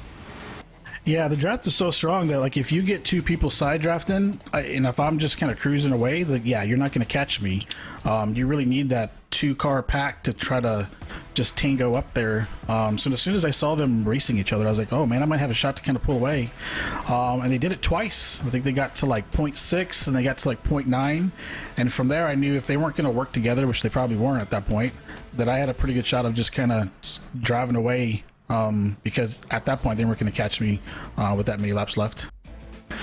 3 wins in a row for the team, 2 wins in a row for you. What's clicking? I mean, is it learning more things about these cars, or is it just, you guys have obviously had this speed all year and it's just finally coming together at the right time? Yeah, I think we have a pretty good gauge. Unfortunately, Daniel's computer crapped out today, but he's really fast. He came back from the back, and he would have been a contender. But I think to me, this car suits my driving style, which is not so much smash the throttle. I feel like I'm pretty good at working the draft and the aero aspects of it all. So when it comes to driving and saving, I feel like I have a pretty good handle on that. But the tracks that we've had lately have kind of fit in our strong suit. So. Just a combination of things, but I feel really good on every week that I have a chance to do well. Only a handful of races left in the regular season before we do this thing for real and fight for the championship. The outlook includes Michigan, Richmond, Watkins Glen, and Daytona. What else can you guys learn? Can you experiment with? I mean, what is left for you to gain? Is it just going for wins to get those extra bonus points? Yeah, Richmond should be a fun race. I like that track a lot. Michigan will be like this, except a little bit more competitive, I think, because you won't have as much braking points. Watkins Glen, I just want to get close to Danson and Cody, and if Liam races, I just want to be around those guys. And then Daytona, I would expect Daniel's going to be really good there because he's super aggressive with those tracks, and I'm kind of shy on those, even though I won at Dega. But at that point, I feel like we should have some pretty good points collected to kind of go for it. So still looking for top 5s. My goal every race is to top 10 minimum, top 5, but realistically a top 3 if I can, and then hopefully some wins. Well, we got a lot of looks at it up front, but remind the folks at home, the sponsors, the shout outs, and everybody else who makes it happen for you in the 31. Yeah, everyone on the team. We have our RTP round 2 coming up. We're doing pretty good. Next week we have Michigan, Boosted, Battle Beaver, Tom Morano, obviously. Rev Grips, my buddy who does our real life handlebar stuff for mountain bikers. You guys for putting this on, and all the drivers for that. I felt like it was a pretty good race overall. I know it gets kind of hectic, but I felt like we had a good race. So appreciate everyone. Certainly put on a show for us up top, Kevin. We appreciate you racing with us here on Monday nights. Again, congratulations on the win. Enjoy the next week off on the Monday nights, because that's the last scheduled off week for the 2022 season, and we'll catch you next time out as the road towards the championship continues. I appreciate you guys. Thank you. It's your race winner tonight for the virtual Pocono Raceway. Win number 3 for Kevin King, the second most wins out of anybody so far this season. So close, though, to victory lane tonight, Terry, was Tom Wetmore. He comes home P2. You're with him. Yeah, Tom, what's up, man? That 51 looked good. I told you that Tennessee Orange would make it up to see you one more time. It happens quite often. It does happen quite often. Well, it was interesting because y'all hung on each other's doors back there and took your chance out of an opportunity to pass Kevin King there. Walk me through those last couple laps. You're hanging on the door of Horn, Rabel, all those guys that were up there fighting. How did you keep hold of that 51? Well, we only put 2 Goodyear tires on this thing, and that was the only 2 we thought we were going to need, and I was confident that Rabel being on King's bumper, likely he was going to be able to make a move here later in the race, and he made that move, and unfortunately it didn't stick, which put us in a really good position. But unfortunately, with a few to go, we got rubbed up a little bit by one of the new guys, and unfortunately that doesn't pay off all the time, and allowed Kevin to get ahead of us and lose a little bit of draft, which kind of put me in the clutches of Connor Horn. So it was trying to hold him off, maintain the position, so we get to come talk to you. Well, it's always a pleasure to get to talk to you. You were my pick to win this race, and you didn't disappoint me. You did a little because you didn't win the race. You finished second. But your team was having some fun on the old Twitter, tweeting at me and getting a good laugh about sending it. And y'all sent it. Y'all sent it tonight. And obviously you're fighting to get in the playoffs, right? You're sitting 16th in points, before coming into this race. You should have a really good points day finish in P2.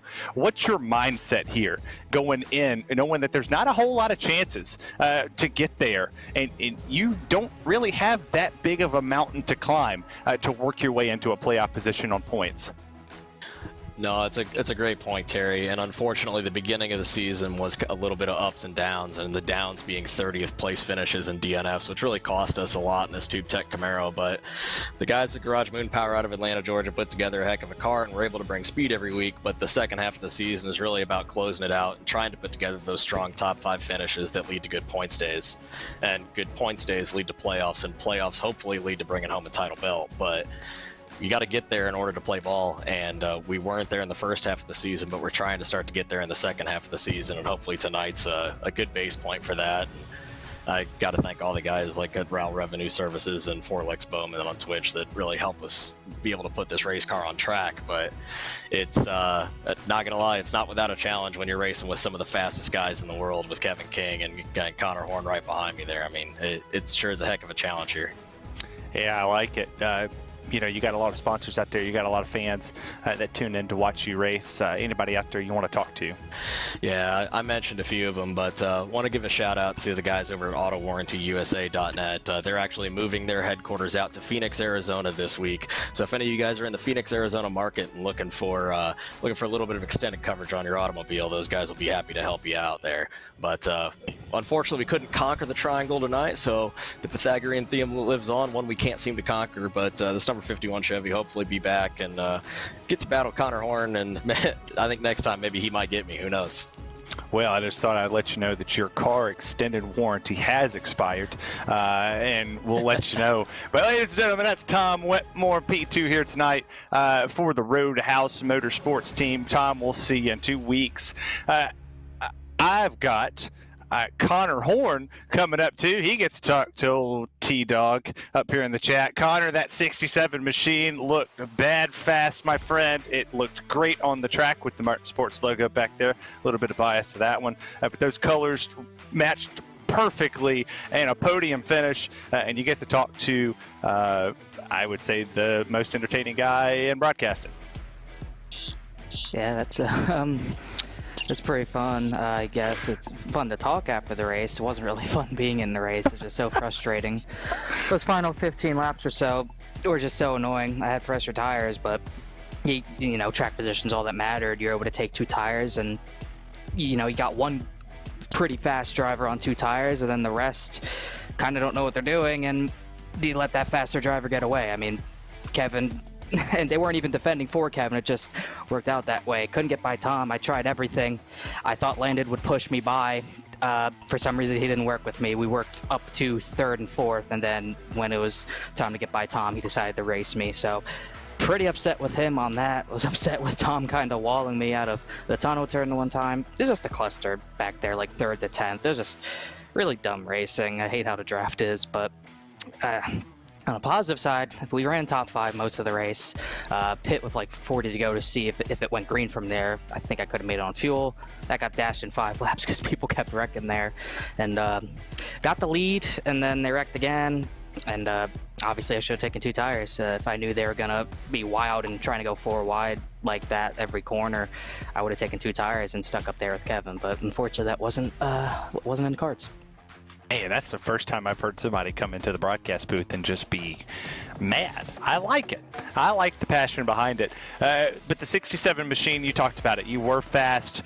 You are currently sitting here in 18th in points. You're 2 spots behind Tom Wetmore, who you talked about battling him there at the end. I'll ask you the same question I asked him. You're sitting outside that playoff cut. You don't have very many opportunities here to get yourself into playoffs. What does this 67 Chevy have to do in order to be racing playoff race number 1 as a contender in this championship fight? Just figure out the strategies and how everyone else races. I haven't raced enough the past 2 months to see how a bunch of people race. I know how Kevin races.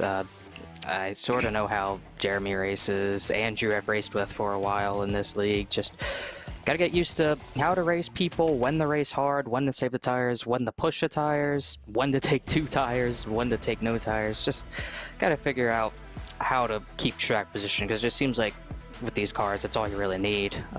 Seems like track position's usually gotten people the win this season, so gotta stop caring about having fresh tires and start caring about having clean air. I think that's rule number 1 in these next-gen cars. Just gotta figure out how to stay up front.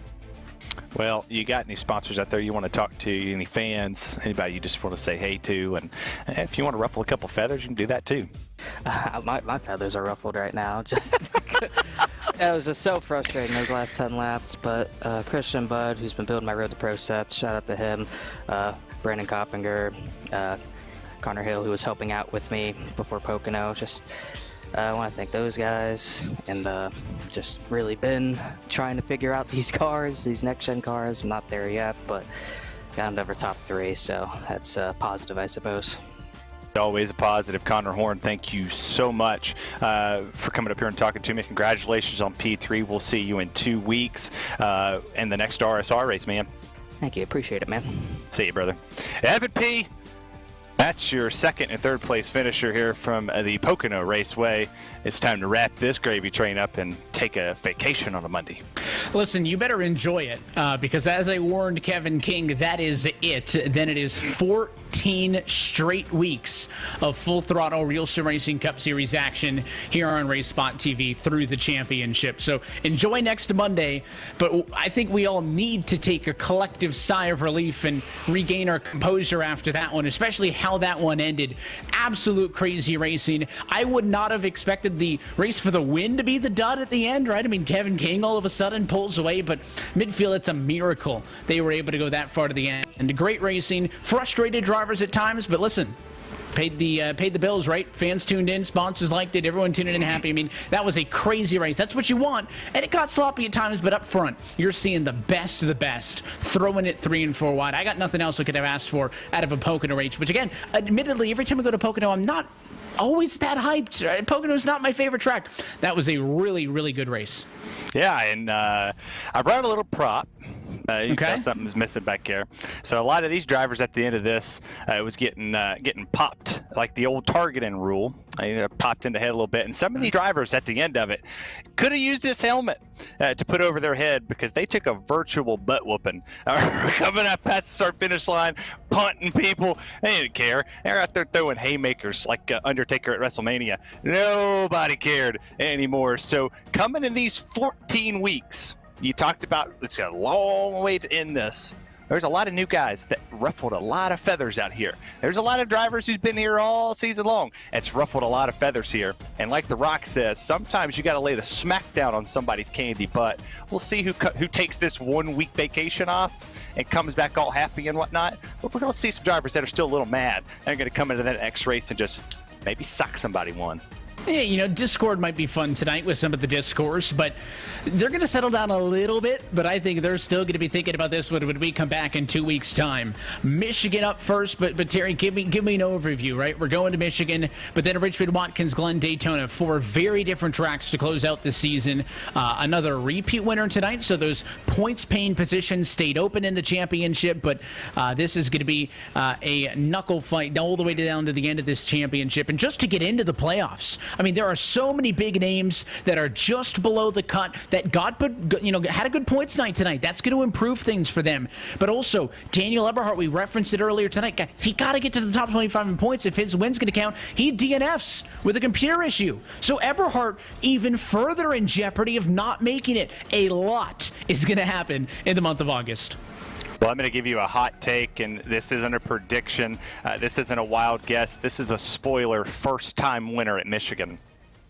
Looking forward to seeing it in the Irish Hills of Brooklyn, Michigan, but you got a week off, so enjoy it, and we'll catch you in 2 weeks' time. But until then, that is it for us here tonight for iRacing's virtual Pocono Raceway. So on behalf of our entire team at Real Sim Racing, for our partners at Kayla Synthetics, for RaceSpotTV, and our broadcast team tonight, for our producer downstairs, Joshua Lee, for myself, Evan Pasoko, and Terry Radford, I want to thank you for tuning in and congratulate now 3-time race winner, Kevin King. The month of the team has come to an end. The team sweeps all 3 races in the month of July, and we look forward now to the final month of the regular season. We'll see you next time on Monday, August the 8th for the virtual Michigan International Speedway. That race and every race of the Full Throttle Real Sim Racing Cup Series can be found exclusively here on RaceSpotTV. Till next time, good night from Pocono.